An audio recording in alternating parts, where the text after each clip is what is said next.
The story they told you of Noah's Ark, of two of every kind, was a comforting lie. The truth is that the Ark had a list, and not every creature was on it. The sky wept black rain, a deluge not of water, but of judgment. The earth bled oceans, swallowing mountains whole in a screaming, chaotic vortex. And in the rising tide of divine fury, they came, the ones not on the list. The giants of corrupt flesh and stolen divinity, the Nephilim, their bodies an unholy union of angel and man. Their roars were thunder that was answered by the greater thunder of God.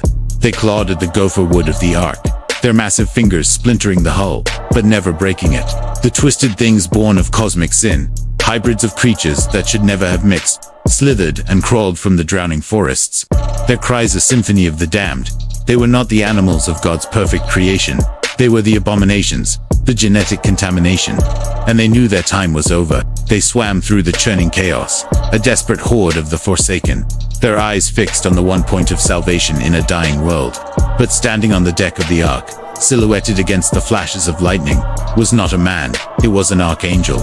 His wings made of the storm itself, his face serene and terrible, a mask of grim duty.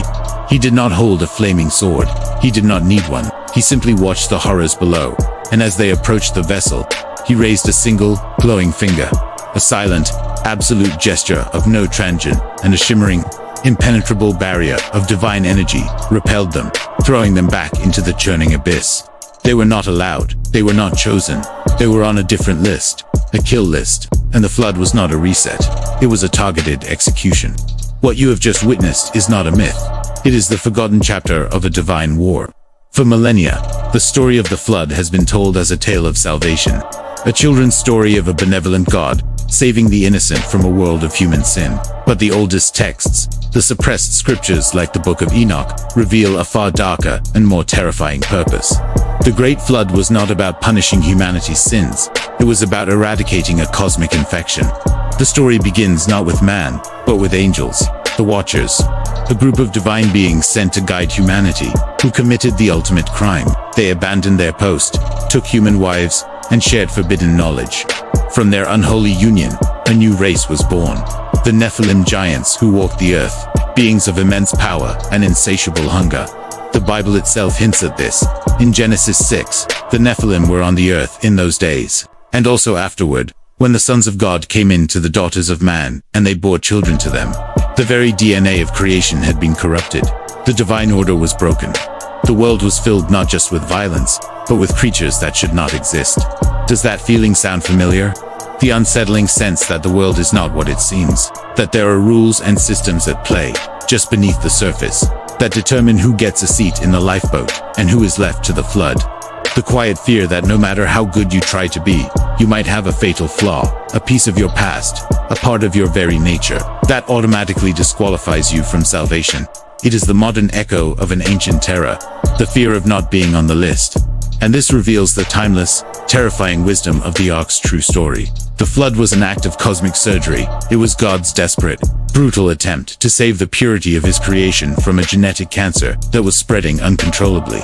Noah was chosen not just because he was righteous, but because his bloodline was pure, untainted by the angelic rebellion. The Ark was not a zoo, it was a genetic repository, a vault containing the clean source code for the world to come. The animals chosen were the purebred originals, not the corrupted hybrids. This reframes the entire narrative. Noah's Ark was not an act of inclusive mercy.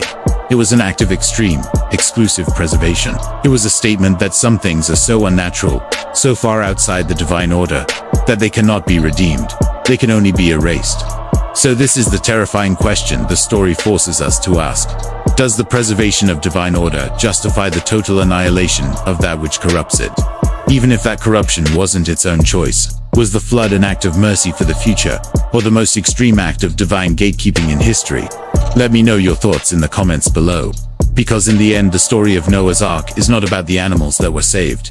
It's about the monsters that were not, and the terrifying reminder that salvation has always been and will always be by invitation only, and not every creature is on the list.